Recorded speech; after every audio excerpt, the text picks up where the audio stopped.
Okay, I think we can just start then. Ivalo, could you help me if you see more people in the waiting room that you just admit them, okay? So I think we start on time. Welcome to all of you to this event. My name is Kathrin Pabst. I'm the chair of IF Ethics, and I am looking very much forward to talk to all of you after this presentation and listen to your experiences when it comes to ethical challenges with sensitive topics and personal narratives.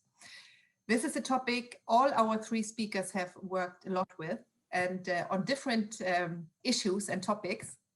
And the goal of this meeting is to first get you into the thinking process by presenting their cases and their experiences, and then stop the recording and discuss with you and hear which experiences you might have done in your personal work or professional work at the museum or other cultural institutions. And it's really fun to see a lot of names which I know well, and I know many of you who are in this meeting have worked with personal narratives and sensitive topics for a long time.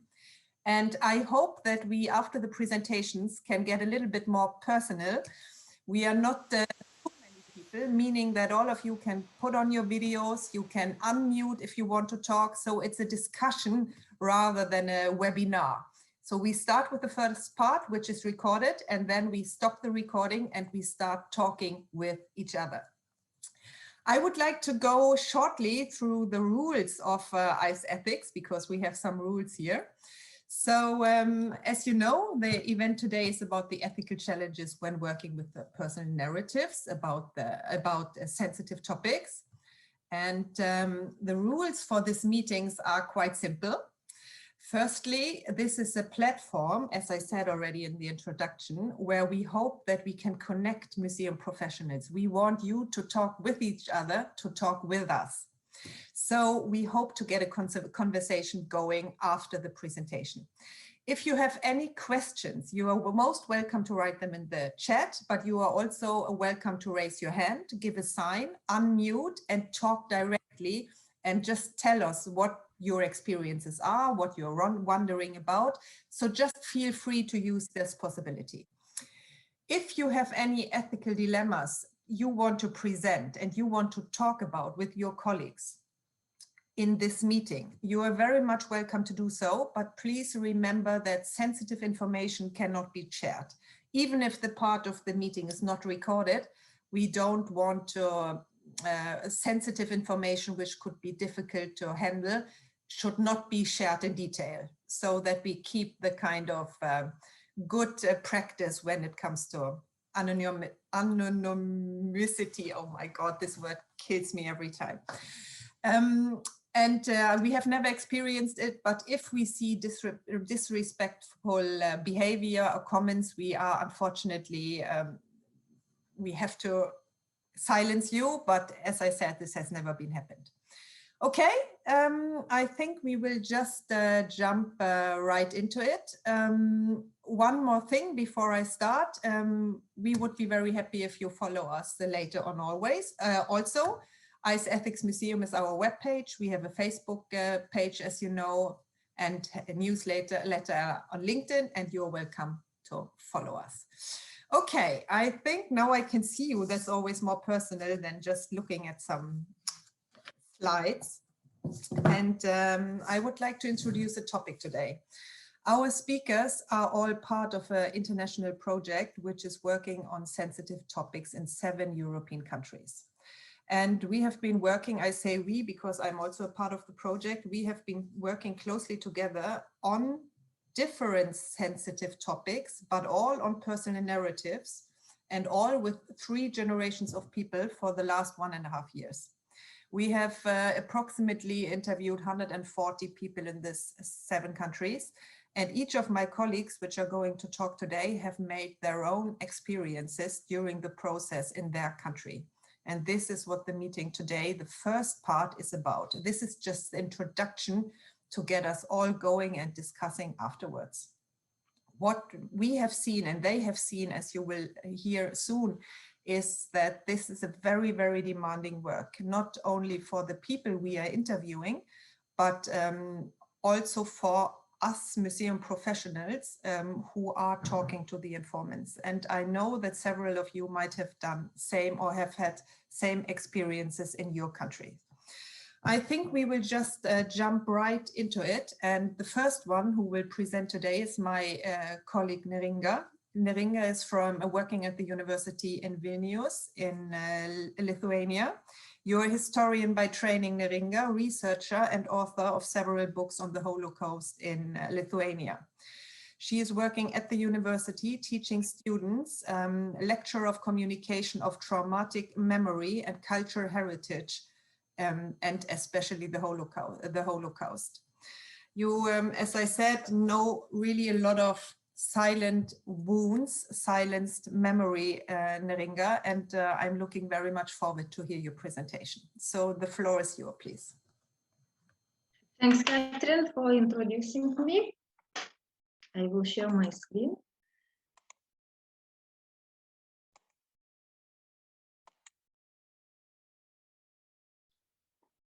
Yeah, so good evening. I'm really delighted to see everyone, and today we are here to discuss ethical challenges when working with personal narratives on sensitive topics. And when we talk about sensitive topics, as usually we have in mind a shocking traumatic event and coping mechanism after trauma. And to understand trauma, it's good to know how it shapes a traumatized person's understanding after trauma, and yes, and how it shapes, person's life. So how to recognize challenges when dealing with traumatic past?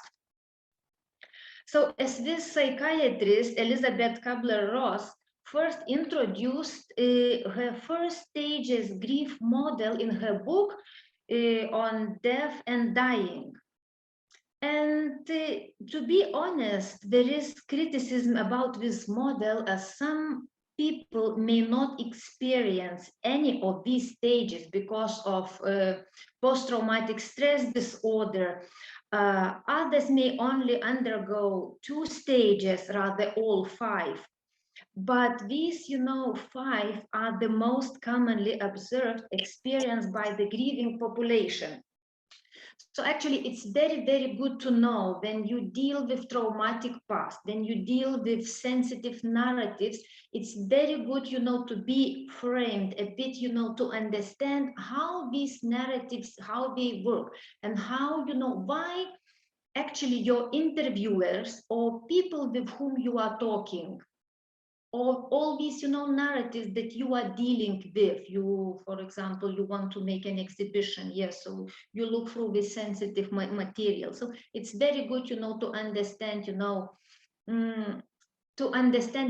why it is written in such way, or why it is, told in such way, or why it is, silent, or why, this information is so, full of anger, or information is full of denial. So if a bit, to go just briefly, through all these stages. So actually, I will explain a bit. And denial is the stage that they can help you to survive the loss. And you start to deny and go, numb. And once the denial and shock, starts to fade, the start of healing process begins. Feelings that were once suppressed are coming, to the surface. Yeah, so the first stage is actually this denying. I don't know, I don't want to know. It's like it's not about me. So these are, the main, the main sentences of the survivor. Yes, let's say, someone who survived a shocking event or traumatic event, after denial goes anger. Anger means that you start to live in actual reality again and not in a preferable one.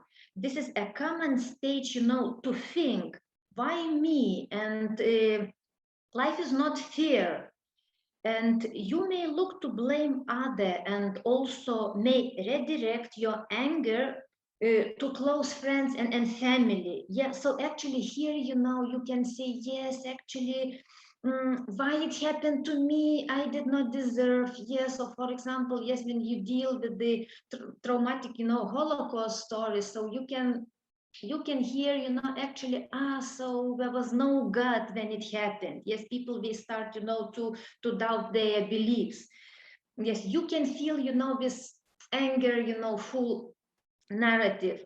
And then, you know, after it goes, you know, bargaining, this stage is the false hope. You may falsely make yourself believe that you can avoid the grief, you know, through a type of negotiation. Yeah, so actually here you can hear such, you know, stories, you know, or such, you know, thinking. Then you talk with the survivor that actually, yes, they tell you like this, if I would be, you know, more brave, yeah, so it would not happen, you know, to my family. I would be able to rescue my family, or I would be, you know, able to do something. So if so, I would be able, you know, to change. Yes, and then, you know, goes, you know, the depression. Yes, and actually it's a commonly accepted, you know, form of grief. Yes, and it is a present emotion.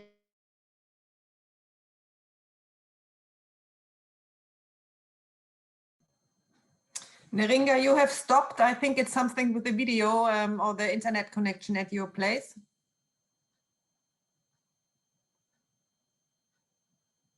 Okay.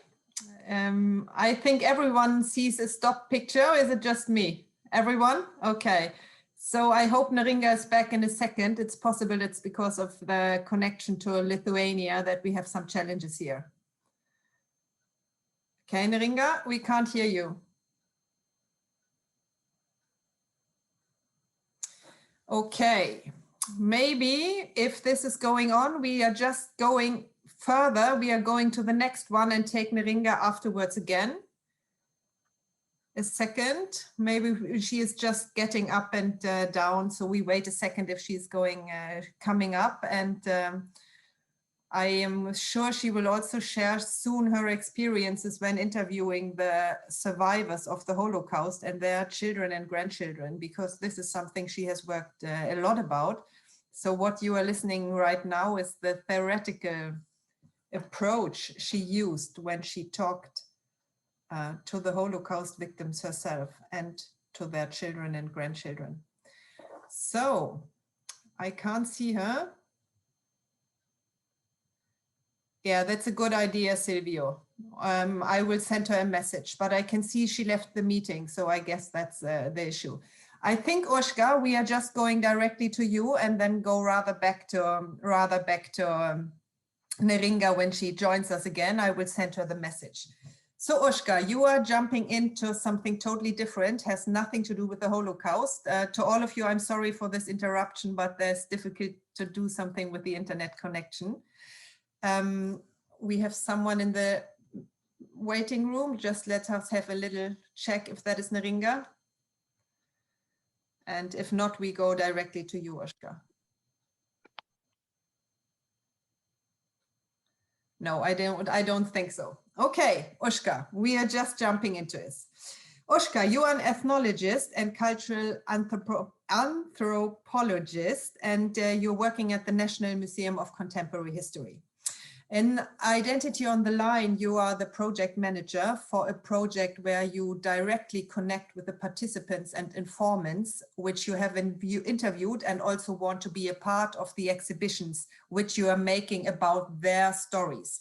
And in your work with the informants, you have experienced quite a lot of challenges, because we are not talking about a homogeneous group of people who is presented openly. We are talking about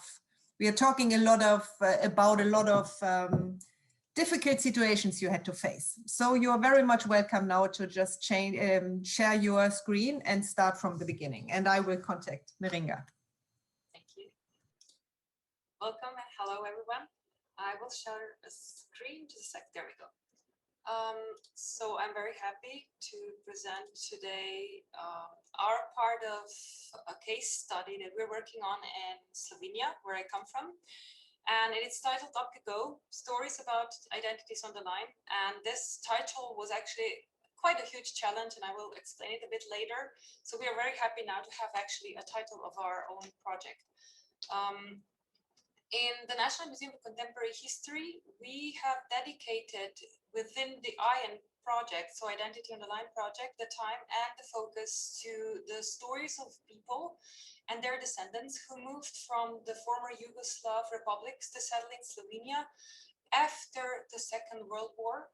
And we somehow have a peak in time in 1991, and I will explain later on why, but we also follow up with till today.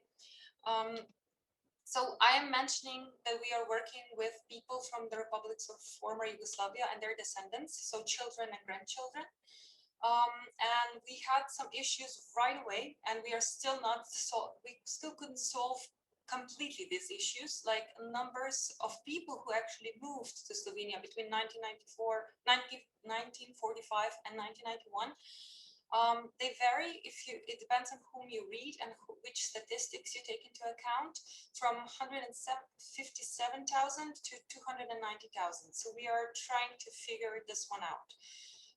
And then why did we select this topic is because it is bubbling up and boiling up to the surface again, resurfacing. So the solution of Yugoslavia amid the Yugoslav wars and also Slovenia's independence in 1991 actually caused the thing that the people who actually thought they were moving within one country, it sure were a combination of different republics, but it was seen as moving within one country, that was Yugoslavia.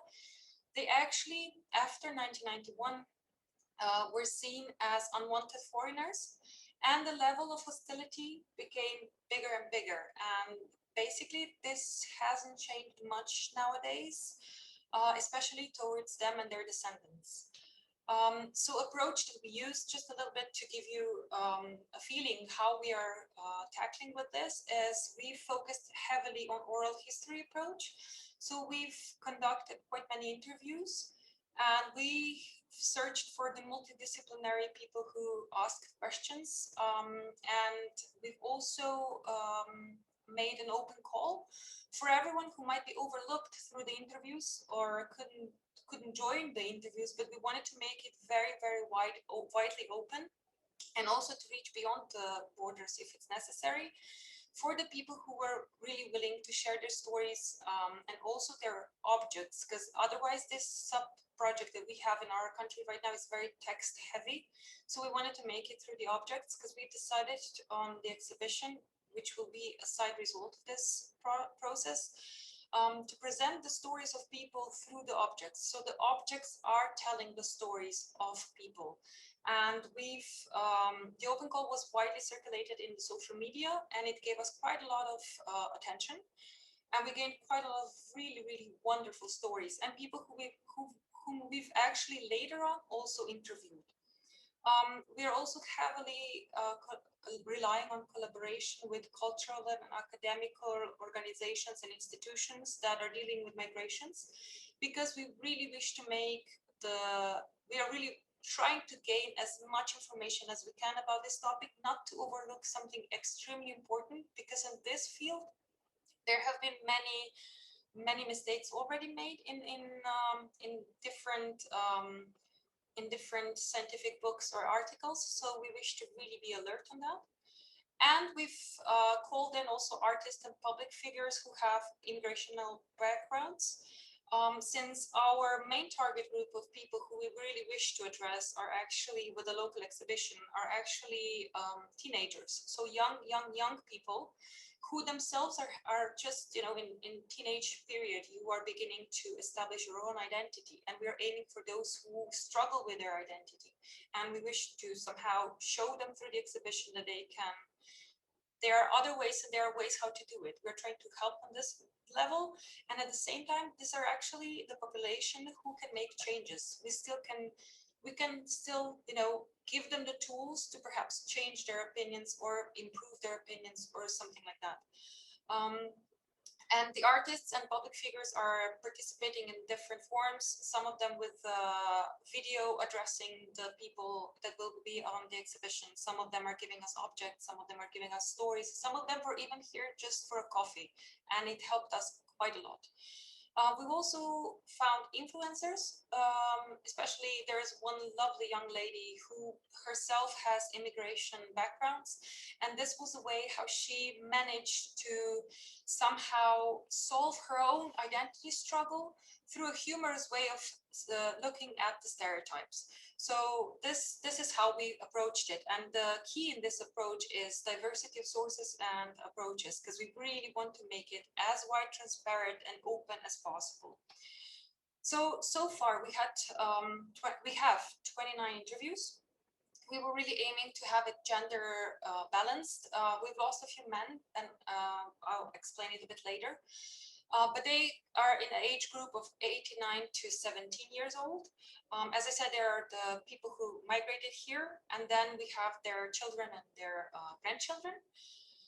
And they are from all the areas, except we are still missing the Kosovo Albanian. So we are fixing this, and we are still going to conduct a few interviews. So we're not fully finished yet. And we've made sure to have them from different social, economic, and cultural backgrounds in order to show that, in fact, the migrations, which are internal migrations that happened, were not only caused by economical reasons, which is many times shown as such. Why is this topic important, and why we've decided to really focus on it is the fact that issue of migration and people who are from within the immigration background, or the ones who actually moved themselves, there's a stigmatization, and it's resurfacing. So what we've learned from discussion with a really wide circle of people, and also participants of the exhibition, so the interviewees and the participants in the open call, is the fact that the topic needs to be discussed, and it needs to be an open forum. So museum is one of the institutions where this can actually happen. Now to the sensitive issues and the ethical dilemmas we are facing within this process. First of all, is anonymity that actually we were quite surprised with, because we did not anticipate how big of an issue this is still today, which made us to change a bit our idea how to have an exhibition in the end.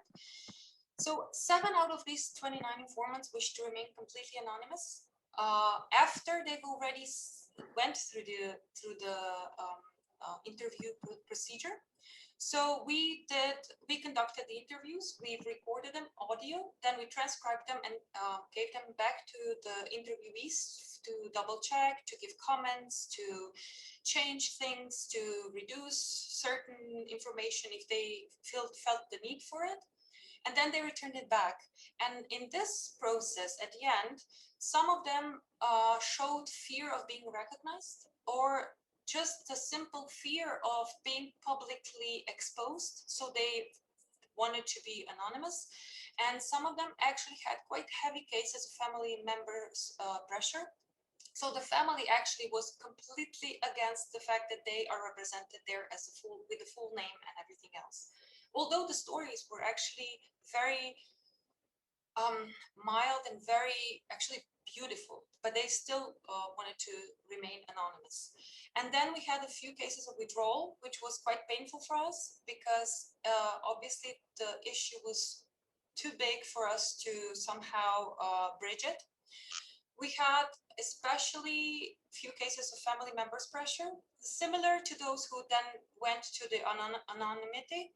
And here in this case, they wanted to fully withdraw. And then we had some trust issues, which were related to not trusting enough to the institution of museum, which surprised us again.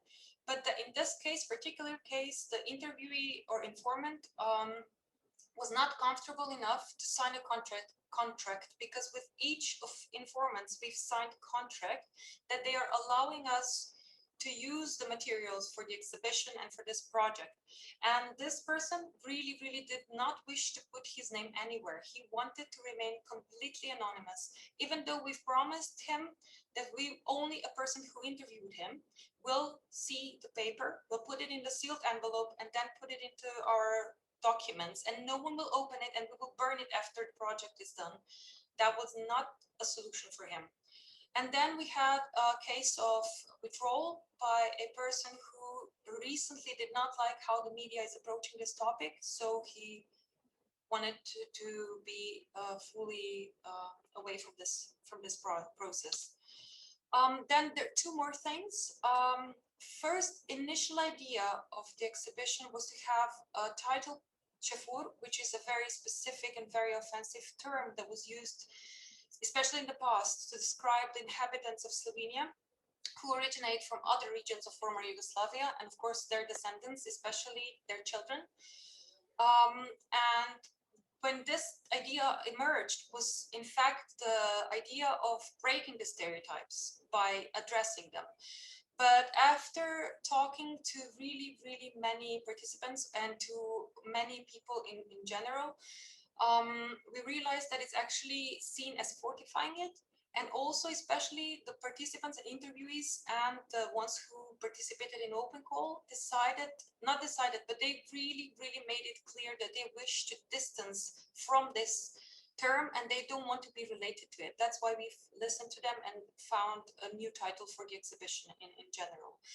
And another thing, participants' voices were really important here. So we heavily rely on people who we are talking about and who we are creating this together with. The second problems that are emerging or are just resurfacing is the fact that migrations and generations, in this case, it's terminology that cannot be used within this project.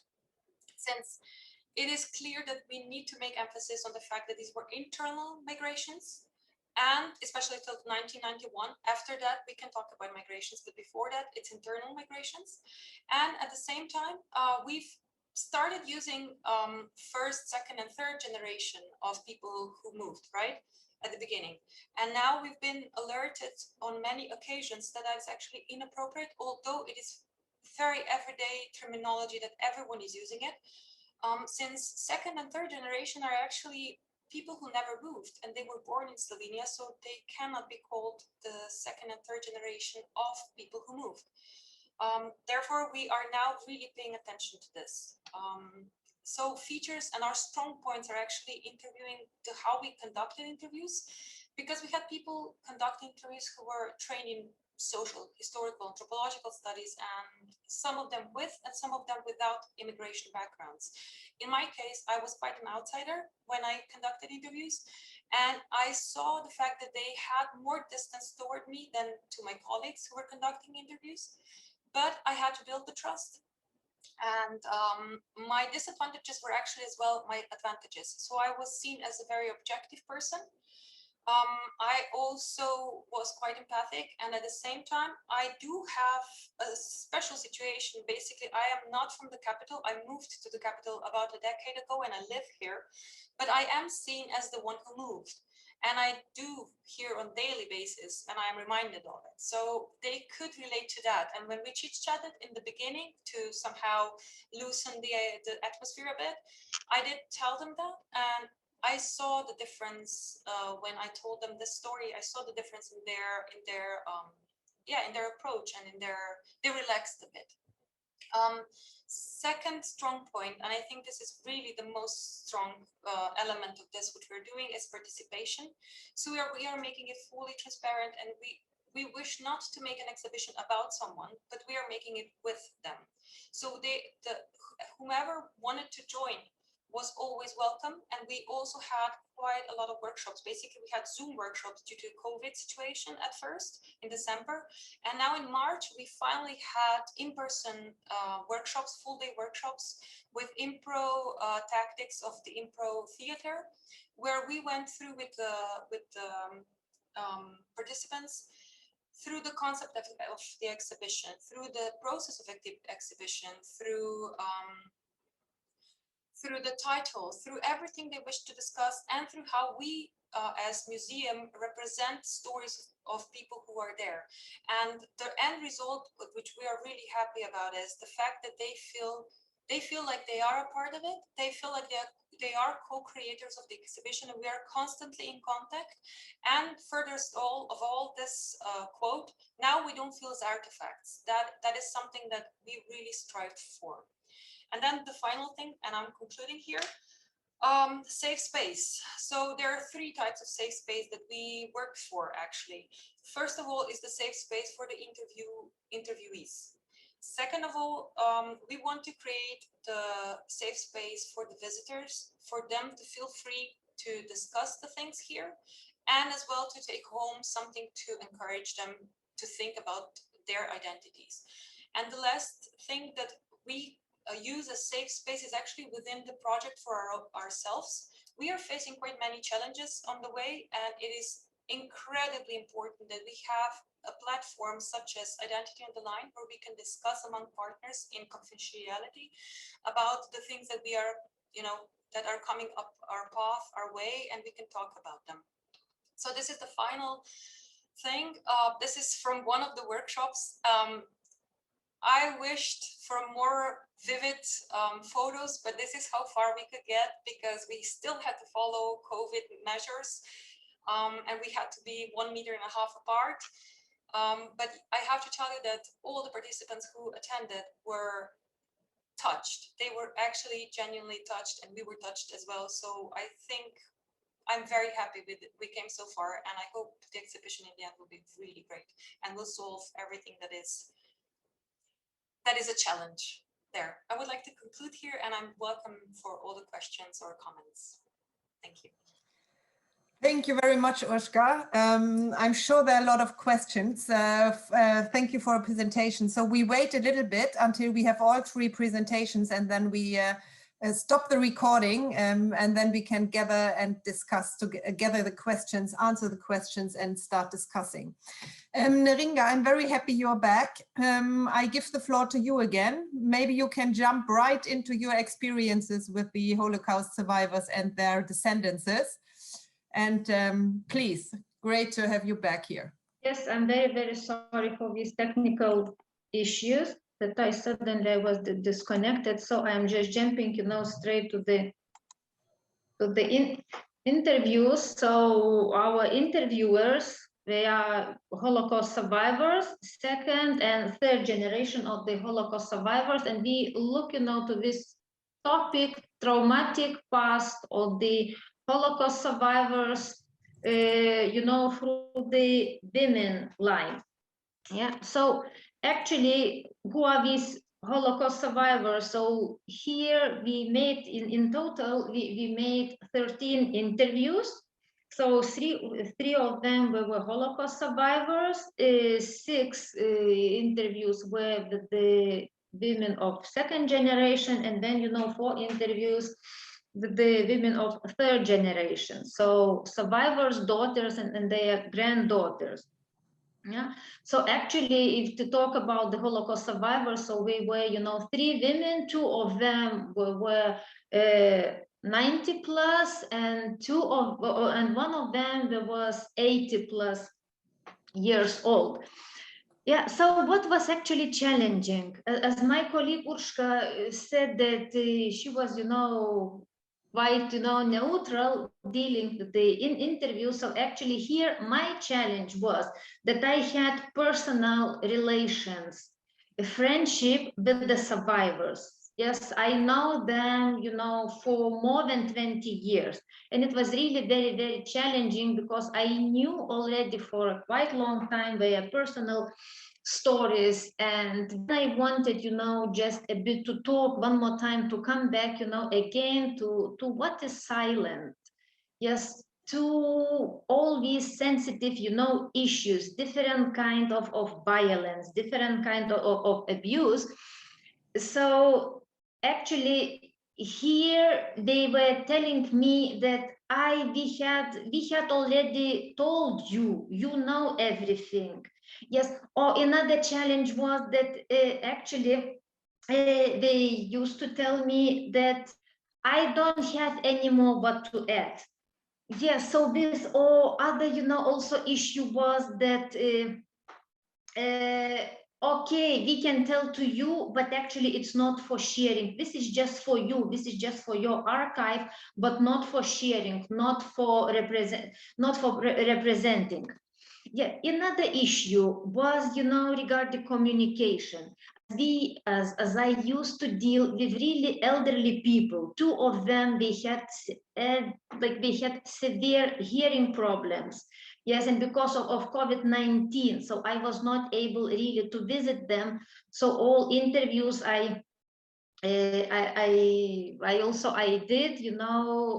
on the dictaphone, like this voice recorder and my mobile phone. And another issue was that if during the interview I had some questions, so I could not really ask them directly. I had to write on the piece of paper, and then I had to show on the screen. Yes. And then, the survivor was telling, but actually, if I saw that the story goes, to a wrong direction, I could not really stop them, or I had, again, to write on a piece of the paper and to show on the screen. Another, also challenge was, as I already told, at the very beginning, when there was still, possible to go and to visit them, I already, made so-called, pilot interviews that later on I realized that I have, to remake, because because some information was missing, or I already, had some, more questions to ask. So this was very, very challenging. Because during the COVID pandemic, the survivors, they went to stay with their children. And this was very challenging because in front of the children, they refused, to talk with me. Yes, they were feeling not comfortable. They were feeling not good. And then, another moment that I also noticed that two or three women, they told Neringa, can you, because as you made, some interviews with us, we did not look, that nice. Yes, could you please, check for the interviews that you did like few years ago, because we look more beautiful. And here we are talking about women. Yeah, so actually this was, quite challenging. Another thing also, what is the most sensitive? The most sensitive, actually, there are their stories. And the most sensitive is, to see. That's why I mentioned, at the beginning, that it is very, very important, to know how the survivors, how we try, to overcome their trauma. Yes, and how this post-traumatic stress disorder, really makes a huge influence of them, and how it is not that, simple, despite so many years had already passed, but it's still, it looks that it's quite, fresh. And here, I just wanted to share, some quotations. Yes, like how the survivors, how they try to cope. Yes, and there are quotations. I wanted to forget. I just wanted to delete everything. Yes, like this past is too heavy. Even, even when you are like 90 years old, it's still very, very heavy. And it's still, you still want to delete everything. Yes, and other, about whether it was possible to talk. Yes, one survivor who survived together, with her mother. Yeah, so also there is a quotation. Yes, whether they, ever spoke. Yes, and it is written that actually we never spoke about the war. Yes, we never ever, opened this subject. And also it's very sensitive to talk about violence, about really this direct, open, physical violence. Yes, and for example, I was told, different kind of stories, but when I was asking very direct, questions, because of my personal attitude, I dared, yes, I allowed it myself, to ask so, direct questions, despite I was feeling really not very good. Being so, direct and really going so straight ahead. But I tried. Yes, and here there is also my question: did you experience violence during the hiding? A survivor who survived the war in the hideout, local people used to hide her, and yes, there was a long pause and some strange, sound, and she said yes, but I won't talk about it. Because this is that actually we don't talk really. Our society does not talk about such experiences. Yes, because you suppose that if someone, gave a shelter to you, so you have to be very, very positive about this. You cannot, say anything, against this person, despite there was, violence there. Yes, and another, also how the survivors, how they tried, to hide their identity. Yes, then being in the woods. Yes, to be a woman in the wood, the man in the Soviet battalions escaping the ghetto. Yeah, so actually here there were a lot of challenges and a lot of traumatic experiences. Yes, and one survivor told that while in the woods we thought that we were men. It was, it was easier to pretend that you are a man. Yes, and also about talking, yes, about this silent, why it was so silent, yes. So of course, because of trauma, because of different, feelings, being ashamed, feeling guilty, self-blaming, denial, all these, a lot of, moments. But actually another moment is like one survivor told, then I asked, why you did not talk, why you were silent. She said that to whom to talk, how to talk, nobody wanted to listen to me. Yes, and also like this, survivors guilt is a special really phenomena, and as usually this is how the survivor, how they don't want really to talk about this. Yes, they just talk like, and I say goodbye to my parents and to my sister, but you can feel, yeah, that she cannot really talk because she feels guilty that actually she's the only one who survived. All others, they were killed, so she survived, on behalf of her family. So it's a terrible feeling of guilty. And then also here another, also example. Yes, they all were heroes, and actually, but heroes in the woods, facing, daily violence, daily hunger, all these difficulties with hygiene, with communication. Yes, and women actually who survived in these, Soviet partisan battalions in the woods, they all used to tell me that actually this is the price that they paid for their life. Yes, despite everything what happened, to them, it's still okay. And actually here I also noticed, one moment that actually the survivors, they were telling that, no, okay, it was difficult for me, but for the others, it was even, worse. Yes, look how it was difficult for these who were in the concentration camps, how it was difficult for the others. For us, it was still okay, but actually it was not okay. This is just, this hiding. And yeah, so here challenges, if to go, to the second generation, challenges with the second generation, that they want to remain anonymous. This is the biggest challenge. Yes, and here I also, wrote the quotations, and actually here if, you know, their mothers, they can talk, you know, somehow, they can go ahead, you know, with their stories. So the second generation, this is not that they cannot, they just don't want, they are tired of these, you know, stories. Yes, and here you can see also quotations. And my mother survived a difficult time, and all my life I have to live with the story of my mother, and I'm tired of this.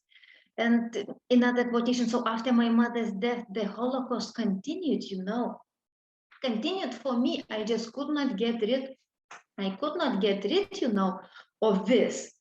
Yes, and here, yes, why they talk like this? Because this is, you know, how the second generation, yes, they inherit their parents, you know, traumatic past.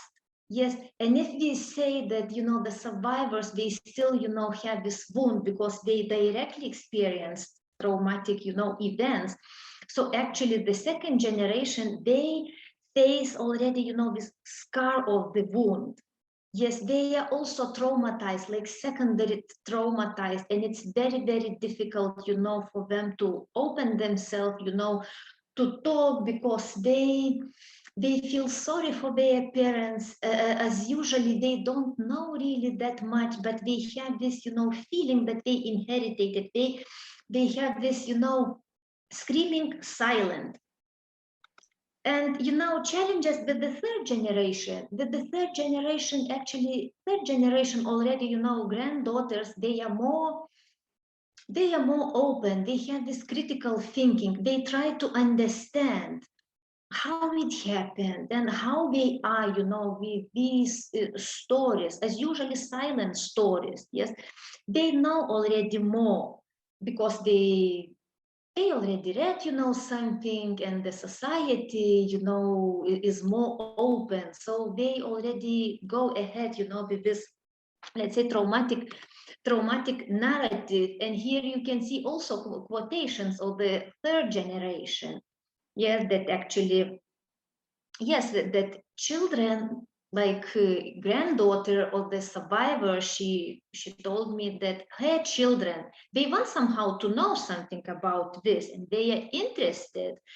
Yes, and they ask questions, and I am also into this because I am, you know, I am active in the Jewish community, and my activities also influences them, and they, yeah, so this is, you know, something that really, they are curious what happened and what is going on.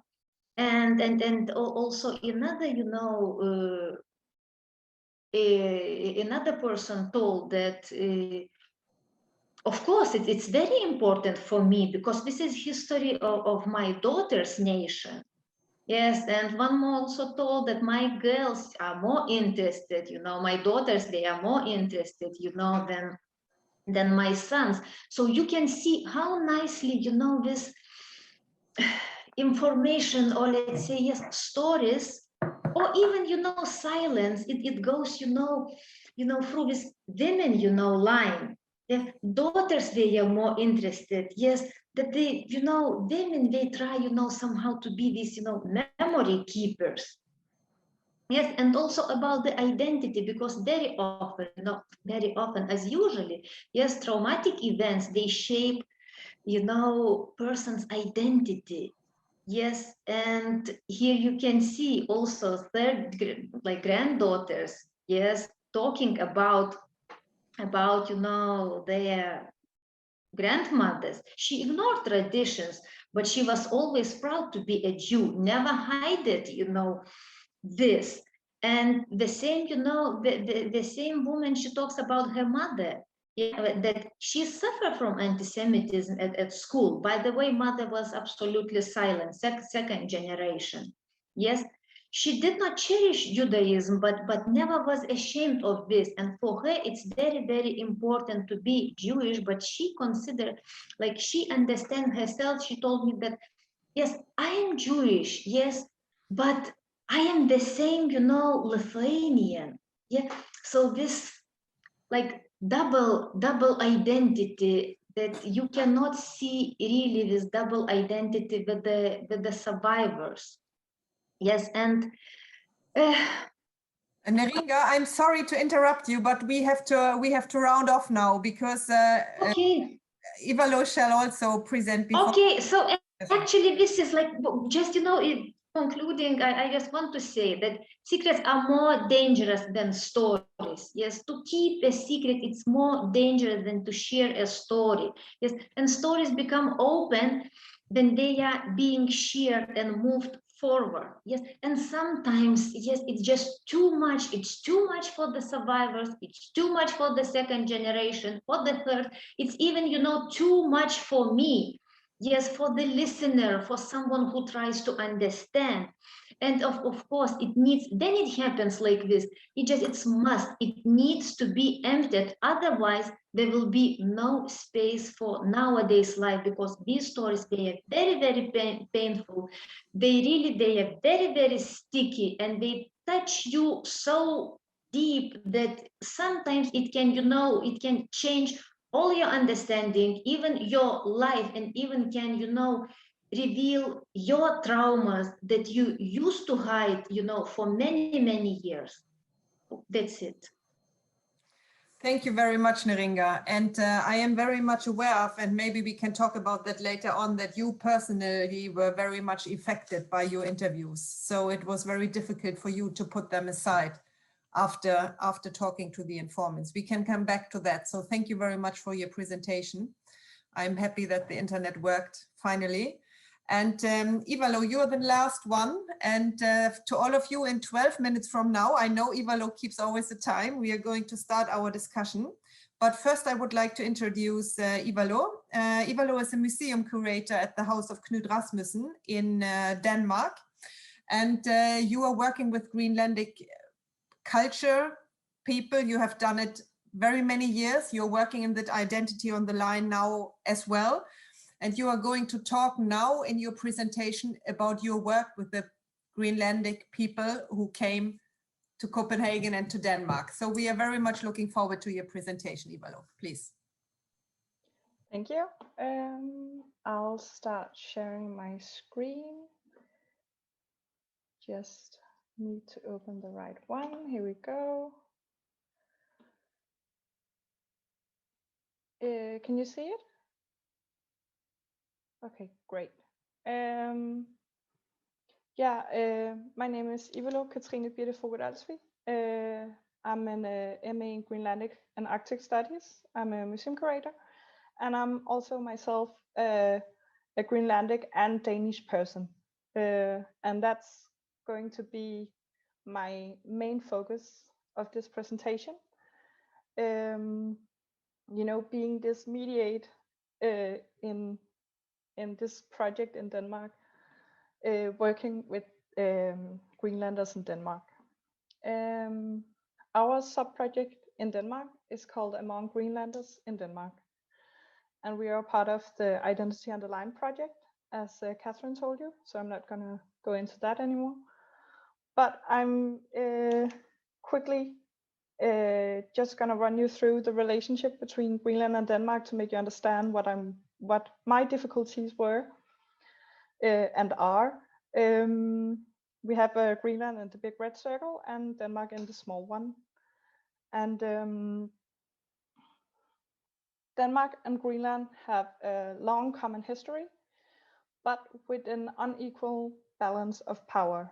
And that's because from 1721 up till 1953, Greenland was a Danish colony and more or less a closed country. In 1979, Greenland got home rule, and in 2009, Greenland got self-government. And Greenland is today a part of the Kingdom of Denmark, with Denmark, Greenland, and the Faroe Islands. Just to give you an idea of Greenland, there are around 50,000. No, how much is it? It's 57,000 people living in Greenland right now, and you say that around 85% of them are Inuits and 15% of them are Danes.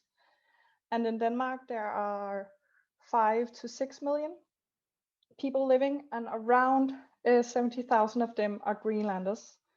But it's difficult to say, because what is a Greenlander? Is it someone where both your parents are Greenlandic, or am I a Greenlander in that statistic because my father is Danish but my mother is Greenlandic, and do you need to be born in Greenland or Denmark? So the number is a bit blurry, and it's very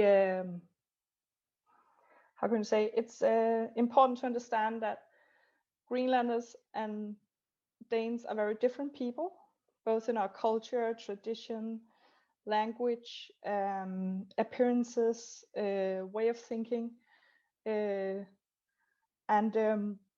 most people today move from Greenland to Denmark because of education, work, social relation, or health. So my colleague and I, you can see my colleague there, he's called Søren Lacour Jensen. We were like, how do we get in touch with the Greenlanders in Denmark? And then we contacted the 4 Greenlandic houses.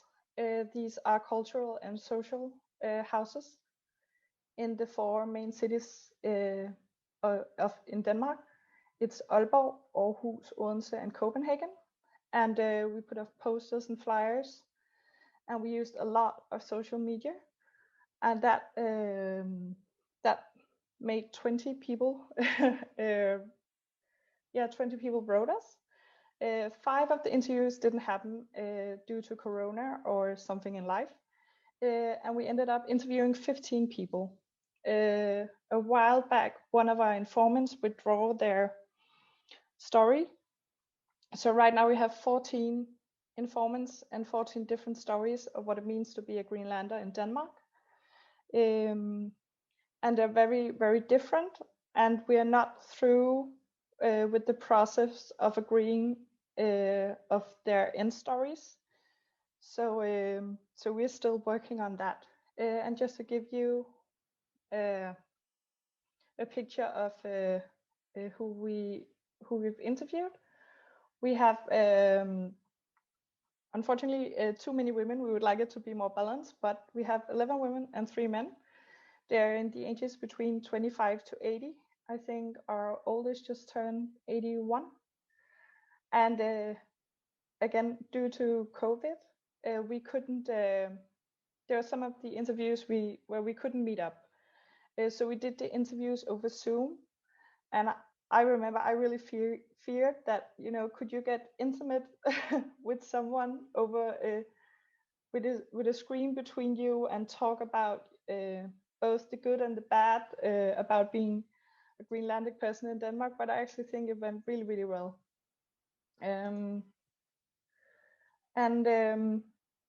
I just wanted to share with you all my, you know, my thoughts on my role and my ethical considerations. And when we started, I was like, it's great that I have this much knowledge about Greenland and Denmark. I was both raised in it. It's my education, and I've worked with it for many years now. But I thought a lot about, would it be different from, for example, my colleague Søren, the interviews he did from my interviews. I thought that would be wonderful that I could understand and relate. But I also kept thinking about, am I too influenced by my own understanding? In the same thing about that I could recognize what they said. But again, am I too influenced by my own experience? I first thought that it was a bad thing that I was maybe too close to the informants, as I am in that situation myself. And I kept thinking about, could I keep a large enough professional distance? And I also said, should I? At the beginning, I was like, I may know some of the informants because we are not that many Greenlanders, and we all, people always know someone who knows someone, or you're always related to someone, or in that way. And could that affect the stories I was told? Could I be given too much information, or people would be like, no, she's from that family, I'm from that city, and there was a lot of thought going on, and I also thought a lot about if I was too personally involved. Was this more? Could I?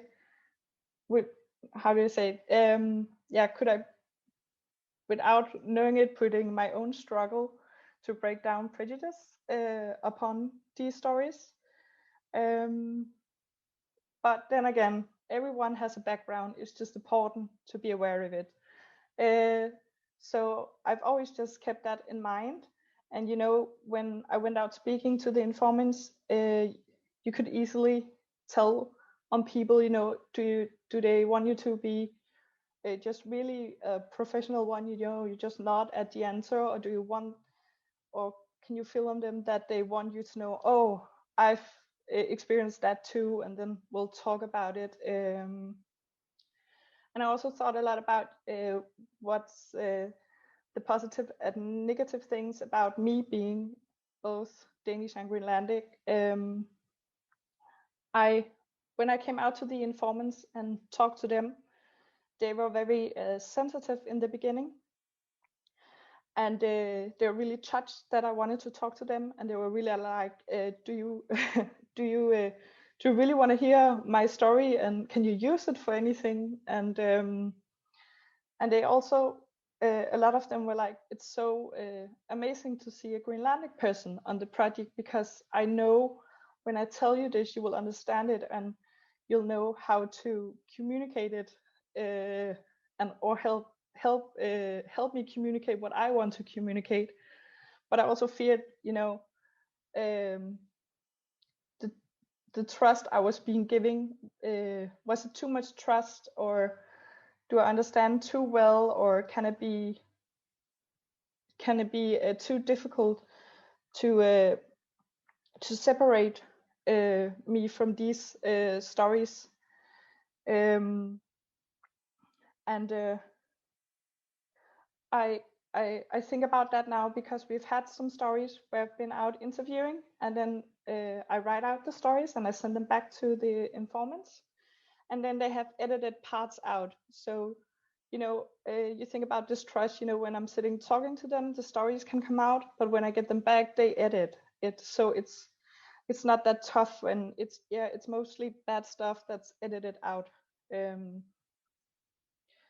And all of our informants really had the feeling of, when I'm in Denmark, I'm a Greenlander, and I could relate to that, and told them, I know this feeling. And some of our informants were descendants of Greenlandic migrants. So not all of them have been to Greenland, but those who have said that when they were in Greenland, they were perceived as Danes. So this places people in this no man's land, and I could, just tell them I know that feeling too. And it was just, it was wonderful to listen to these people open up and tell about what it's like to be a Greenlander, and I could recognize good cultural encounters and maintaining Greenlandic traditions. But the thing that was tough for me, and that I took home with me without wanting it to, was all these prejudice, racism, and microaggressions that almost all of our informants met. That got stuck when you were done with the interviews and went home. And then I just had to remember, so I do this because it can break down prejudice and racism. I do it because I think my informants are extremely brave. And this can make Danes aware of the prejudice and sometimes racist incidents that exist.